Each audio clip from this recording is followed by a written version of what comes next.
সময় কি খুব কম বাচ্চার জন্য রান্না করার জন্য? তাহলে আজকের এই রেসিপিটা অবশ্যই আপনার জন্য। হ্যালো এভরিওয়ান, আসসালামু আলাইকুম। রান্নার জন্য নিয়েছি চাল, ডাল, আলু, টমেটো আর লাউ। এখানে আমি হলুদ, মশলা, পেঁয়াজ, রসুন বাটা আর লবণ নিয়ে নিয়েছি। সবগুলোকে আমি এখানে একসাথে দিয়ে দেব।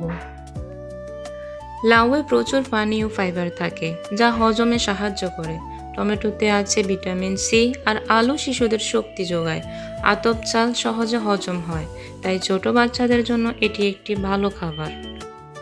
বাচ্চার মায়েদের অনেক সময় থাকে না, সময় খুবই কম থাকে।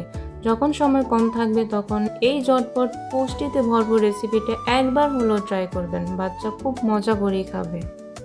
সবগুলোকে আমি এখানে মেখে নিয়েছি। এখন রান্নার জন্য একেবারেই পানিটা দিয়ে দিব। খিচুড়ি নরম করে রান্না করবেন যাতে বাচ্চারা সহজেই খেতে পারে। 2 বছরের কম বাচ্চাদের ঝাল, অতিরিক্ত লবণ এড়িয়ে চলুন। বাচ্চাকে যে কোনো নতুন খাবার দিতে অল্প পরিমাণে দিবেন। বাচ্চার সহ্য হচ্ছে কিনা বা বাচ্চার কোনো অ্যালার্জি হচ্ছে কিনা ওটা দেখে নেবেন। খুব শুকনো নয়, একটু নরম করে রান্না করবেন যাতে বাচ্চারা খেতে খুবই সহজ হয়।